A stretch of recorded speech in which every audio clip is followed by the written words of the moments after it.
สวัสดีทุกคนมือนี้ปีใหม่ยุ่งเนี่ยกับน้องดีสบายดีทุกคนน้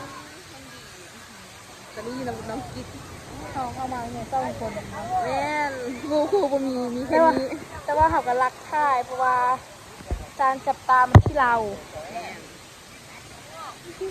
หลังจากปิดคลิปนี้เราก็ได้ลงคลิป5 มือจานยึดโทรศัพท์กำลังเก็บเงินไปไทยกำลังเงินเก็บผักที่สวนแม่ไปขายแล้วมาท่ายเงินข้อเดือดละหน่วยนึงเวลา100บ่หรือ50 บาทตอนแรก50เนาะเงินบาทเป็น2ปึ๊ก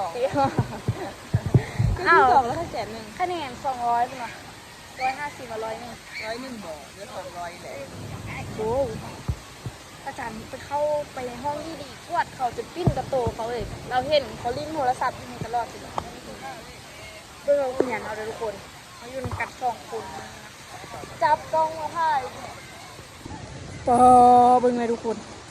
ตอนนี้ก็เจ้ากำลังสิเริ่มเก็บขี้เนื้อนะแต่ว่าเฮาหันบ่ไปอู้จับมาเรามาเอาเท่ได้เนาะสิถ่ายประจานกันมาเก็บแม่นี่เราก็ใครเหียนเขาอยู่ว่าไปแต่ว่าต้องได้จดซื้อบ่บ่ดิจดซื้อเข้ามาเอาซะบ่โคตรเท่เลยว่ะนั่นแหละป้านี่ก็เจ้ากำลังเก็บขี้เนื้อเราจะไปซับปิ้งกินขนมขับบุกงูยังสิท่ายแล้วทุกคนโดยอาจารย์ดิห้องไปจดแท็กก่อนขับบุกงูสิท่ายคลิปอย่างล่ะเช้าวันจันทร์ที่สดใสไม่ใช่เราเสมอไปนี่สุดที่สดใสแต่คนนี้อาจจะยังนะนอนดึกติดตาดำเลยมันเขาก็คืนเขานอน11 โมงแปลกๆเช้าตื่น5 โมงครึ่งโอ้ยิ้มตื่น1 โมงจะไป6 โมงนึ่งข้าวล้างถ้วยปกติทันตื่น6 โมงครึ่งมื้อนี้ปวดเยี่ยวมากเลยตื่น5 โมงครึ่งซะเลยมาเฮ็ดอย่างนั้นส่วนหลายตอน2 โมง 3 โมงจริงเงี้ยวเนาะกินน้ำลายแล้วก็เลยได้ไปเข้าน้ำแล้วก็เลยลุกกินข้าวแล้วมันก็เลยได้มาบวช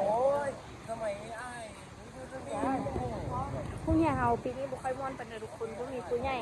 บ่พาม่วนเลยแบบมีแต่เด็กกระโปรงเนาะยังเส้นหำมาห้องมา7หลักกันยังกระปุกเราเนาะแต่ตอนมอนี่มาสอบแม่จบม่วนอายม6 มา7รอตอนนั้นน่ะแต่ว่าตอนนี้นะคือปลาดุกเลยก็เจ้าไปเฮ็ดอันเดอร์อยู่ห้องการหลายแท้มีคนขึ้นน้องการอ้าวได้ประเสริฐบ่จักนี่หรืออาจจะแม่นบ่ติมีนักเรียนเก่งอยู่ข้างหลายหรือว่ากะเจ้าสิไปเสกคัดเมืองวะเนาะได้จุอันปาลีแล้วหั่นน่ะแม่สิไปเสกคัดเมืองติเพราะปาลีเขาเจ้าสิ่งวิสาภาษาวรรณคดีผ่านคดีบ่ผ่านวะยิ้มคะแนนได้ตั้ง 0.1 โคตรหลาย 0.1 ว่ะนะเอากะเจ้าได้เท่าไหร่ก็จะไป 3.5 หรือ 3.6 นี่แหละโอเคไปถ่ายคลิปอยู่ใส่วะเมื่อยนะอยากเอาโทรศัพท์เข้าไปห้องไปตั้งกล้องถ่ายดิแต่ว่ามื้อนี้สิขออนุญาตแม่ก่อนเอาโทรศัพท์เข้าไปถ่ายในห้องแล้วได้เก็บแล้วค่อยว่ากันแต่ว่าเขามีบ่อนเสียงบ่อนนึงเนี่ยคือแบบเขากินขนมไว้ได้หลายขนมยันคือกองตุ้มน่ะแล้วเอาโทรศัพท์อาจารย์บอกว่ารอดฉันเฮามีเพื่อนนึงอ่ะก็ตัวเต็มด้วยขนมแล้วปันนามันอย่างก็คัดหูคัดตากันทิ่มหมดเลยว่าเขารอตลอดก่อนจะบอกไว้น่ะจูกระเจ้าอันปลาละกระเจ้าโทรศัพท์เข้าไปนำแล้วกระเจ้าไปยัดที่กองตุ้มฟังนอนมาเลยอาจารย์ขี้เกียจคืออาจารย์เป็นเพราะว่ามีชิสู้มีอย่างพร้อมแต่ว่ากองโตเขาอันนี้จะตุ๊กน้ำอาจารย์ว่า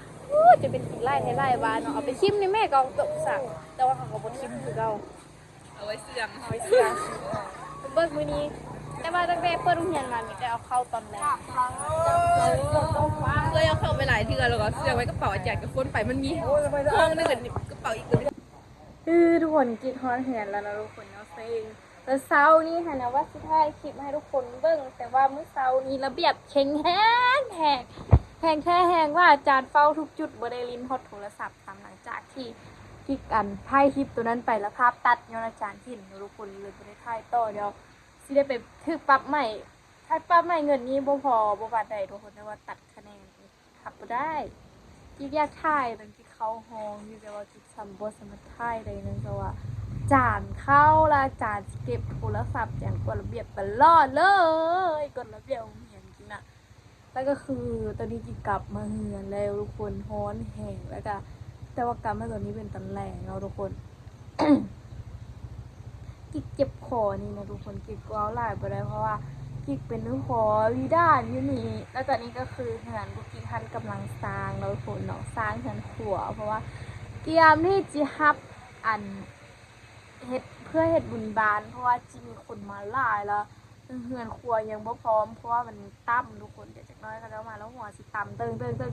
ที่ทุกคนกิ๊กเห็นกิ๊กใส่เสื้อสีฟ้าอย่างเงี้ยว่าบอกกับแม่กอดเอวกันไป อันที่กิ๊กใส่เสื้อสีฟ้าย้อนว่าวันนี้เป็นมื้อวันจันทร์เด้อทุกคนใส่เสื้อสีฟ้า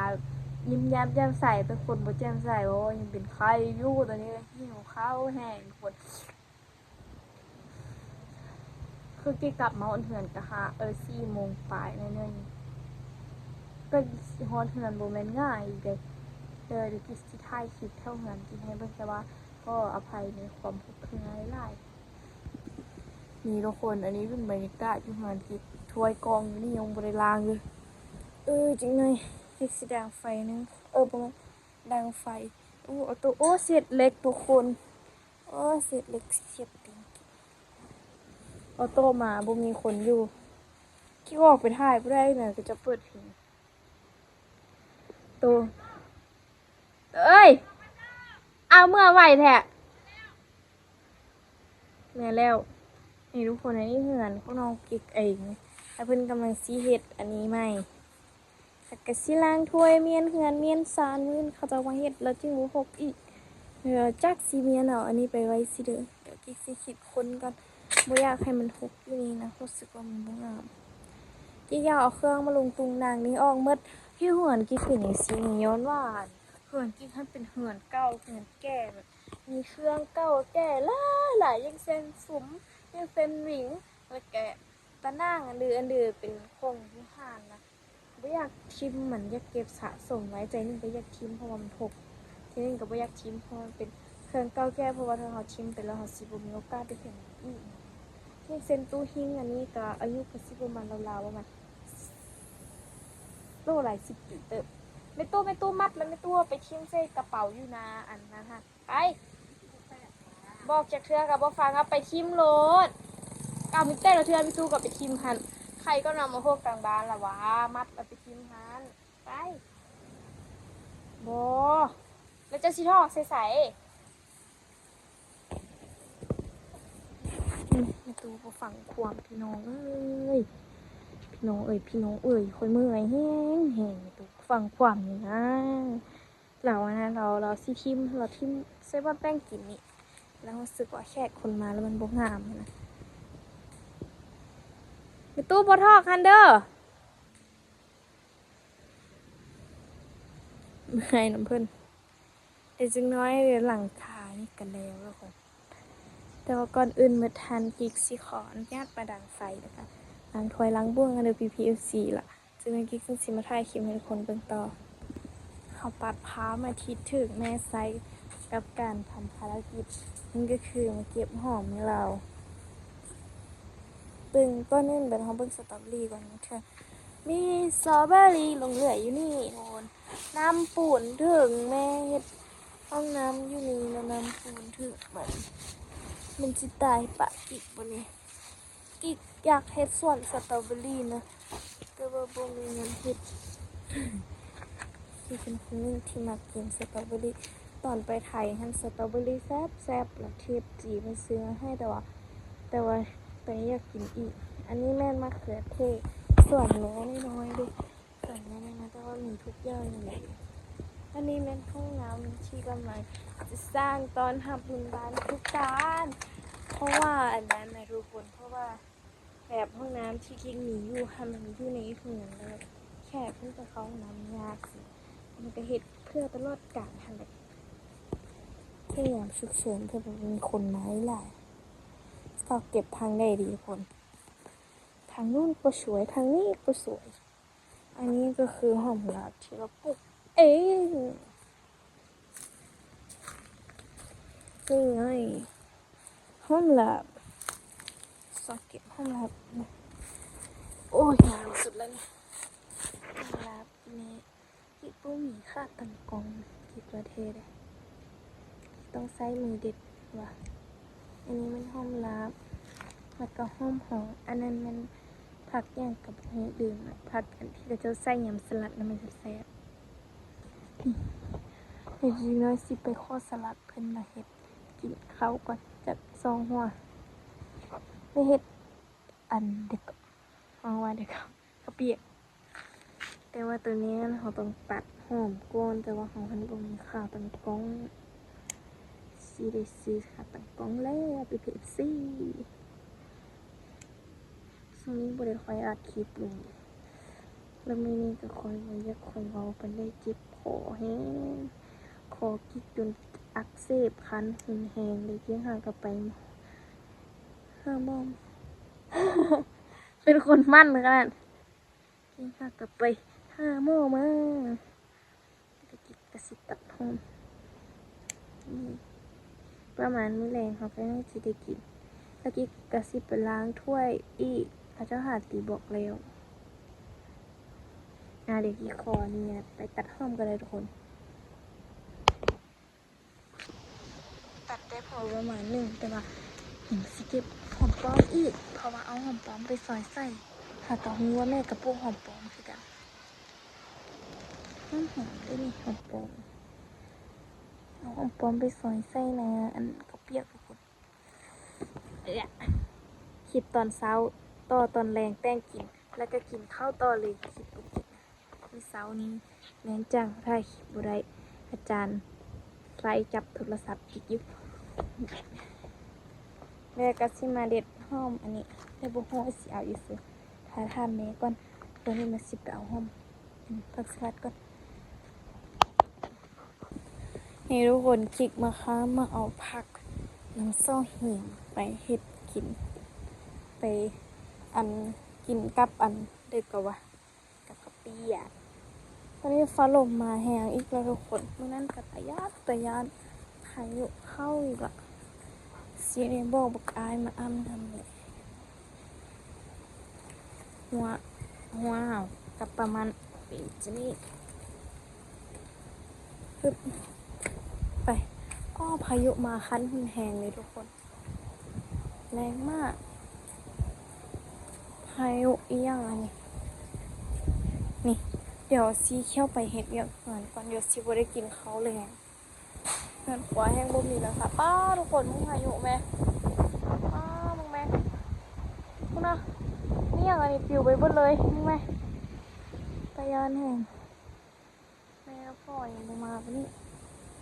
ตัดอันนี้ก่อนตัดหอมอีกก่อนเลยนึงป้าทุกคนฟ้าลมมาแห้งๆอ่ะบ่ฮู้ว่าไปได้บ่สิเซา